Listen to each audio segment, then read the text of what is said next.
Hello meet mister Mithun. நான் தான் மித்துன்ஸ் podcast சேனலுக்கு உங்களை வரவேற்கிறேன். இன்றைக்கி பாட்காஸ்ட்டில் நான் ரீசெண்டாக ஊருக்கு போயிட்டு சென்னையில் நான் இருக்கக்கூடிய என்னோடய ரூமுக்கு வந்தேன். ஸோ இங்கே வந்ததுக்கப்புறம் எனக்கு நடந்த ஒரு இன்சிடென்ட் பற்றி உங்ககிட்ட ஷேர் பண்ணோம். ரொம்ப சாதாரண ரொம்ப யதார்த்தமான ஒரு விஷயந்தான். ஆனால் இந்த சேனலே அப்படி தான், யதார்த்தமான சாதாரண விஷயங்கள்லேருந்து நான் என்ன டேக்அவே அதை எப்படி பார்க்குறேன் அப்படிங்கிறது என்னோடய ஒப்பீனியன் நான் நார்மலாக ஷேர் பண்ணுறது தான் இந்த சேனலோட அந்த நேச்சரே. அதனால் உங்களுக்கு தூக்கம்லாம் வரல அப்படின்னா அந்த சேனலை போட்டுட்டு உட்காந்து கதை கேட்குற மாதிரி கேளுங்க. இது ரொம்ப இன்டெலெக்சுவலான சேனல்லாம் கிடையாது. இந்த ஒரு மிகைப்படுத்தி சொல்கிறதுக்காக இல்லை, ஒரு மெய்யழகன் படம் மாதிரி அப்படியே கிராஜுவலாக எல்லாத்தினாலையும் அக்செப்ட் பண்ணிக்க முடியாது. அந்த மாதிரி ஏன் இவ்வளோ டிஸ்க்ளைமர் அப்படின்னா, தெரியாமல் இந்த கண்டென்ட்குள்ளே வந்துட்டோம், போட்டு அறுக்குறாண்டா அப்படின்னு நீங்கள் சொல்லக்கூடாதுங்கிறதுக்காக முன்னாடியே சொல்லிட்டேன். நீங்கள் பார்க்கணுங்கிற அவசியம் இல்லை. உங்களுக்கு பிடிக்கல அப்படின்னா அதனால ஒரு டிஸ்க்ளைமர் தான், ஒரு ஜென்யூன் டிஸ்க்ளைமர் தான். சரி, ஓகே. நான் ஊருக்கு போயிட்டு வந்தோடனே என்ன நடந்துச்சு அப்படின்னா, ஃபர்ஸ்ட் ஆஃப் ஆல் நான் ஊருக்கு போயிருந்தேன். என்னோடய இன்ஸ்டாகிராம் நீங்கள்லாம் ஃபாலோ பண்ணிட்டு இருந்தீங்க அப்படின்னா, என்னோடய தம்பி ஃபாரின்லேருந்து வந்திருந்தான். அவனை சர்ப்ரைஸாக எங்கள் வீட்டிலலாம் அவனை கூட்டிகிட்டு வந்தேன். 3 years கழிச்சு லிட்டரலாக அதில் அவ்வளோ எமோஷன்ஸ் இருந்துச்சு. அதுக்கப்புறம் ஒரு 10 days 15 days என் கூட தான் இருந்தான். அப்புறம் மறுபடியும் அவன் கிளம்பிட்டான். அவன் கிளம்பினதுக்கப்புறம் நான் சென்னைக்கு வரேன். இன்கேஸ் நேற்று தான் வந்தேன். சென்னைக்கு வந்தோடனே ஒன்று நடந்துச்சு. அது எனக்கு ரொம்ப ஸ்பெஷலாக இருந்துச்சு. பேசிக்காகவே அது ஸ்பெஷலாக இருந்துச்சு. And respective to the situation I was in, அது எனக்கு இன்னுமே ஸ்பெஷல் ஆச்சு. எப்படின்னா, ஏன் அப்படின்னா, ஒரு 15 days கழித்து டக்குன்னு அவன் கிளம்பிட்டான் அப்படிங்கும்போது அது கொஞ்சம் பொக்குன்னு இருக்கும். எனக்குலாம் இருக்குது, பொக்குன்னு தான் இருக்கும். எனக்கு மட்டும் இல்லை, வீட்டு எல்லாத்துக்குமே இருக்கும். நானும் சென்னைக்கு வந்துட்டேன் அப்படிங்கிற பட்சத்தில் அம்மா அப்பாவோட ஸ்தானத்தில் இருந்து நம்ம யோசித்து பார்த்தோம்னா அவங்களுக்கு ரொம்பவே பொக்குன்னு இருக்கும். வீடே ஒரு 2 வாரம் நல்லா கலகலன்னு இருக்கும். சண்டை சச்சரவு எல்லாமே இருக்கும். ஆனால் அது ஒரு மொமெண்ட்டாக இருக்கும். இப்போ திடீர்னு வீடு வெறிச்சோடி போயிடுச்சு அப்படின்னு ஒரு வார்த்தை சொல்லுவாங்கள்ல, அந்த மாதிரி இருக்கும். இப்போ அந்த மாதிரி ஒரு எல்லாமே ஃபேமிலியாக இருந்துட்டு டக்குண்டு எல்லாம் அவங்கவுங்க வேலையை பார்க்க போயிட்டா. பட் ஆக்சுவலாக இந்த ஃபேஸ் ஆஃப் லைஃப்பில் இதுதான் அழகு. Too much of presence. எந்த இடத்துல யார்கிட்ட எவ்வளோ பெரிய உறவாக இருந்தாலும், எவ்வளோ க்ளோஸான உறவாக இருந்தாலும், டூ மச் ஆஃப் ப்ரெசன்ஸ் உங்கள் வேல்யூவை கம்மி பண்ணணும்னு இல்லை, அது எப்படி சொல்கிறதுன்னு தெரியல, டேக் இட் ஃபார் கிராண்டடாக ஒரு கட்டத்துக்கு மேலே மாறுறதுக்கான மாறுதோ இல்லையோ நமக்கு அப்படி தோன்றக்கான வாய்ப்புகள் நிறையா இருக்குது. Too much of presence. But வாழ்க்கையோட இந்த ஃபேஸ் ஆஃப் லைஃப்பில் இருக்கக்கூடிய அழகே என்ன அப்படின்னா, அம்மா அப்பாக்கள் குழந்தைய வளர்த்துறதும், ஒரு கட்டத்துக்கு மேலே குழந்தைங்க அவங்களோட சர்வைவலுக்காகவும் ஃபினான்ஷியலாக ஸ்டேபிள் ஆகிறதுக்காகவும் வெளியே போய் வேலைகள் நீங்களும் ரிலேட் பண்ணிக்க முடியும். ஏன்னா அஃப்கோர்ஸ் இது எல்லாமே எல்லாரும் ஃபேமிலியுமே நடக்கக்கூடிய ஒரு ஜென்ரல் ஃபேஸ் ஆஃப் லைஃப் தான். அவங்களோட வாழ்க்கையை தேடிக்கிட்டு அவங்களோட ஃபினான்ஷியல் ஸ்டேட்டஸை, அவங்களோட ஃபினான்ஷியல் ஸ்டெபிலிட்டி, அவங்க வாழ்க்கையை கற்றுக்கிறதுக்கு அவங்க அந்த வீட்டை விட்டு வெளியே போய் ஒர்க் பண்ணும்போது அந்த வீட்டுக்கு அவ்வப்போது வந்துட்டு போகிறதும், அந்த வீட்டில் அவ்வப்போது க்ரியேட் பண்ணக்கூடிய மொமெண்ட்ஸும் அது ஒரு அழகான விஷயந்தான். எனக்கு பெரிய பெனிஃபிட் என்ன அப்படின்னா, நானே ராஜா, நானே மந்திரி, நானே என்னோடய யூடியூப் சேனல் ஹோல்டர், நானே என்னோடய இன்ஸ்டாகிராம் இன்ஃப்ளூயன்சர். ஸோ எனக்கு இந்த ஐடி ஃபீல்டு, எனக்கு ப்ராப்பராக லீவ் வேணும், please sir, please give me 1 day leave sir, extra 1 day, brother has come from Canada sir அப்படின்னு அழுகிற ஸ்மெயிலாம் போட்டு அனுப்பணுங்கிற அவசியம் கிடையாது. ஸோ நான் என்னோட யூடியூப் செட்டப்லாம் தூக்கிட்டு என் வீட்டுக்கே போயிட்டேன். 15 days கம்ப்ளீட்டாக நான் என்னோட தம்பி கூட ஸ்பெண்ட் பண்ணேன், என்னோடய ஃபேமிலி கூட நான் ஸ்பெண்ட் பண்ணேன். மோர் ஓவர் இதெல்லாம் நான் ஏன் சொல்கிறேன் அப்படின்னா, அதுக்கப்புறம் இருக்கக்கூடிய அந்த பிரிவு அப்படிங்கிறது கொஞ்சம் அந்த வெறிச்சோடி தன்மையை கொண்டு வரும். வீட்டில் கொஞ்சம் எல்லாருமே மனசளவில் செட்டில் டவுன் ஆகிறதுக்கு, இப்போ இருக்கக்கூடிய அந்த வெறிச்சோடி தன்மையை அடாப்ட் ஆகிறதுக்கு ஒரு 1 week டைம் எடுக்கும்.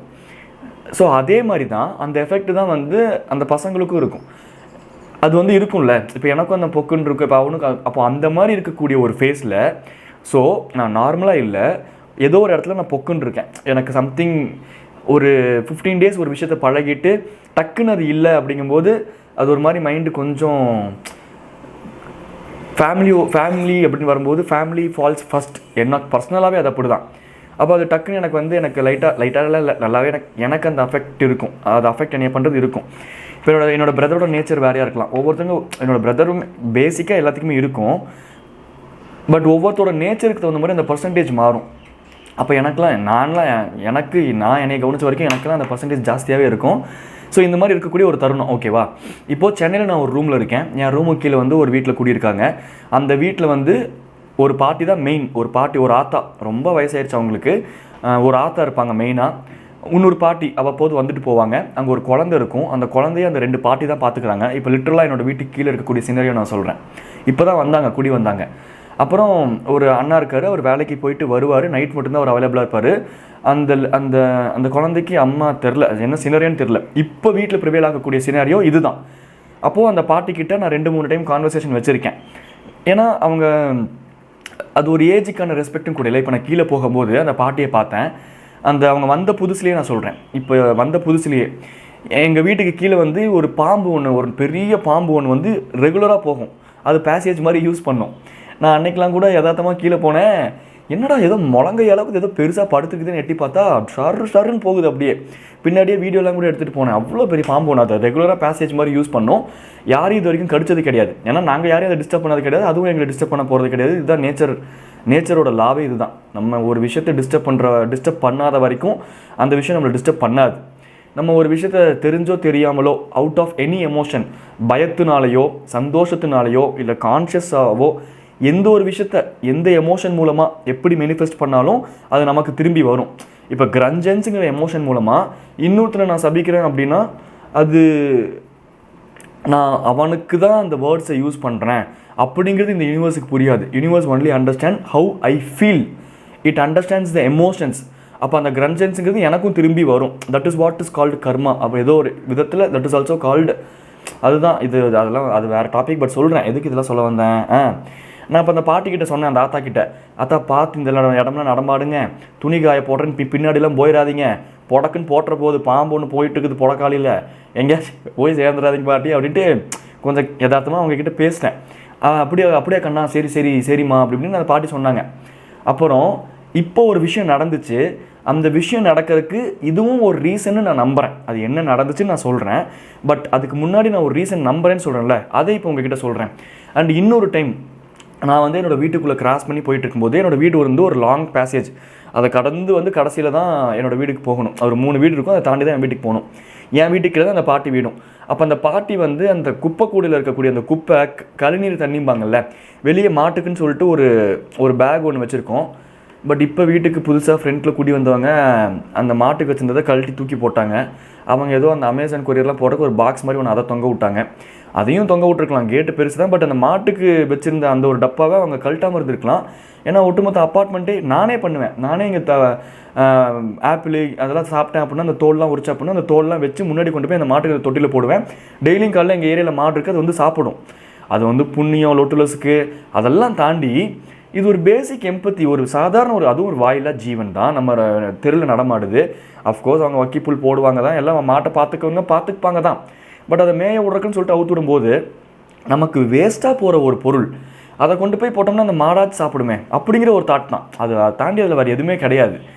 அதை கூட ஒருத்தங்க கழட்டி தூக்கி போட்டாங்க, அதில் எனக்கு உடம்பாடு கொஞ்சம் கிடையாது. பட் சொல்கிறேன், அதெல்லாம் தாண்டி அந்த பாட்டி வந்து ஒரு டைம் அந்த வெயிட்டான அந்த பக்கெட்டை தூக்கிட்டு அந்த கடைசியில் இருந்துச்சு பாவம் நடந்து வந்தாங்க. அன்னைக்கு இருக்க சின்னரும் நான் கேட்கல, அந்த பாட்டியை கடந்து போயிட்டேன் நான் டக்குன்ட்டு. 2வது டைம் அதே மாதிரி அந்த பாட்டி ஒரு விஷயம் ஏதோ அந்த குப்பை தான் அதை தூக்கும்போது எனக்கு மனசு கேட்கல. நான் போய் கேட்டேன், அதை கொடுங்க இடுப்புலேருந்து இறக்கி வைங்க, அது என்கிட்ட கொடுங்க, நான் போய் முன்னாடி கூட்டிகிட்டு வரேன், கொடுங்க, நீங்கள் ஏன் இவ்வளோ தூரம் நடந்துட்டு போகிறீங்க இதுக்கு அவசரம் அப்படின்ட்டு. ஆனால் அந்த ஆத்தா என்கிட்ட கொடுக்கல. பட் இதுவும் ஒரு இன்சிடென்ட்னு சொல்கிறேன். அதாவது நான் இப்படிலாம் பண்ணிட்டேன், நான் அதனால தான் அந்த அப்படி சொல்ல வரல. நான் இப்படிலாம் பண்ணுறது வியந்து பார்க்குற அளவுக்கு ஒரு விஷயமே கிடையாது. இதெல்லாம் நார்மலாக இருக்கணும். இதெல்லாம் ரொம்ப நார்மலைஸ் பண்ண வேண்டிய ஒரு விஷயம். ஒருத்தங்களுக்கு ஹெல்ப் பண்ணுறதும் ஒருத்தங்களோட சுச்சுவேஷன்லேருந்து யோசித்து பார்த்து அவங்க அதில் ஒன்றுமே நம்ம குறைஞ்சி போயிட மாட்டோம். அதுதான் நார்மலாக சொல்ல வரேன், அவள் தான். சரியா?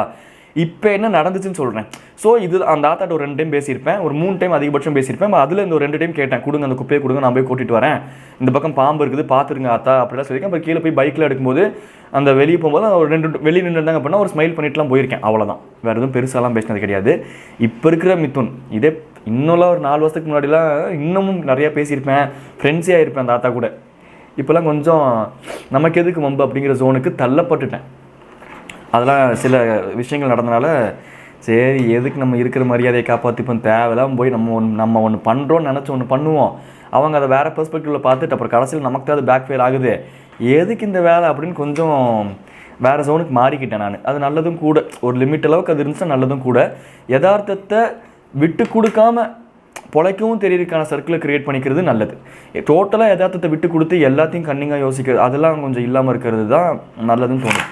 அப்படி அந்தளவுக்குலாம் ஒன்றும் கன்னிங்காக நான் மாறலை. இப்போ எதுக்கு இதெல்லாம் சொல்ல வரேன்னு தெரிலையே. இப்போது நான் வீட்டிலேருந்து அந்த பொக்குன்னு வந்தேன் அப்படிங்கிற ஒரு ஃபேஸில் இருந்தேன்னா வந்துட்டு ஒரு நாள் ஆயிடுச்சு. அந்த ஒரு நாள் இல்லை, காலங்காத்தால் வந்து இங்கே ரீச் ஆனேன்.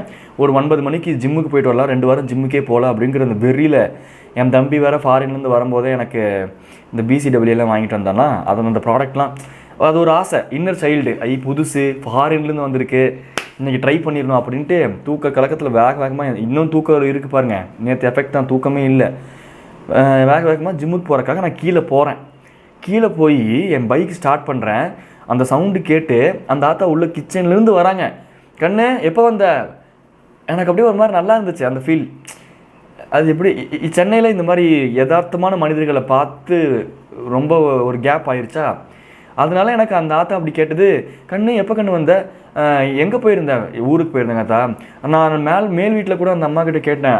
எங்கள் எழுத்து வீட்டில் ஒரு ஆண்டி இருக்காங்க, அவங்களும் சச் அ ஸ்வீட் பர்சன். எப்போ எந்த ஃபங்க்ஷன்னாலும் என் பெல் அடித்து, நான் தனியாக தான் இருக்கேன் அவங்களுக்கு தெரியும், எனக்கு கொழுக்கட்டை கொடுப்பாங்க, பாயாசம் கொடுப்பாங்க. அவங்களும் சச் அ ஸ்வீட் பர்சன் தான். அந்த அம்மாட்ட கேட்டேன் நான், என்ன பைக் எடுக்கிறதுக்கு தம்பியை காணோம் அப்படின்னு. பைக் ரொம்ப நாள் நிற்கிது, ஊருக்கு போயிருக்காருன்னு சொன்னாங்க. இப்போ தான் வந்தியா? ஆமாங்க அத்தா, இப்போ தான் வந்தேன். அங்கே திருச்சி பக்கத்தில் எங்கள் அத்தா ஊர், அங்கே போயிட்டு வந்தேன். மாதத்துக்கு ஒருக்கா போயிடுவேன். இந்த டைம் என் தம்பி வந்திருந்துங்கிறனால நான் வந்து போயிட்டு ஒரு 2 வாரம் இருந்துட்டு வந்தேன் அப்படின்ட்டு. அதுக்கப்புறம் நானும் அந்த கான்வர்சேஷன் பேசினேன். அவங்க கேட்டது 2 வார்த்தை தான், பட் அது எனக்கு ரொம்ப பிடிச்சிருந்துச்சு. அது சொல்கிறேன் நார்மலாக. இதெல்லாம் நான் எதுக்கு சொல்ல வந்தேன் அப்படின்னா, அந்த ஆத்தா கிட்ட இருந்த யதார்த்தம் இன்றைக்கி உங்களை சுற்றி இருக்கிற மனிதர்கள்கிட்டையும் உங்ககிட்டயும் இருக்குது அப்படின்னு நீங்கள் யோசிச்சு பாருங்களேன். ஏன்னா நான் யோசிச்சு பார்த்தேன், என்கிட்டயே அது ஏதோ ஒரு இடத்துல நான் அதை ரெஸ்ட்ரிக்ட் பண்ணிட்டேன். அவங்க அப்பா அந்த ஆத்தா குடி வரும்போதே தெரிஞ்சுது, அவங்க ஏதோ ஒரு வில்லேஜ் சைடில் வளர்ந்த ஒரு ஜென்ரேஷன்.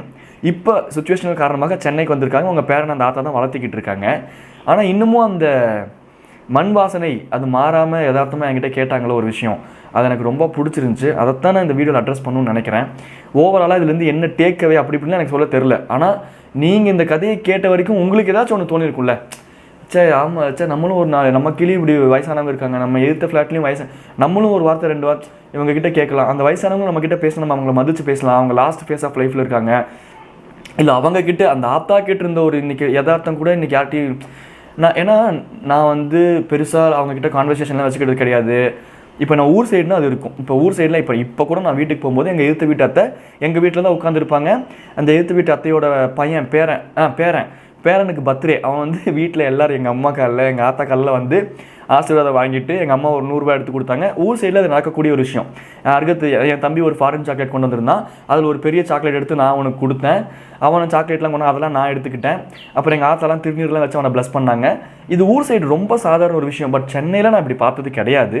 ப்ராக்டிக்கலாக நான் பேச வரேன். அது தப்போ இது கரெக்ட் அப்படி நான் சொல்ல வரல. பட் நான் சென்னையில் பார்த்தது கிடையாது.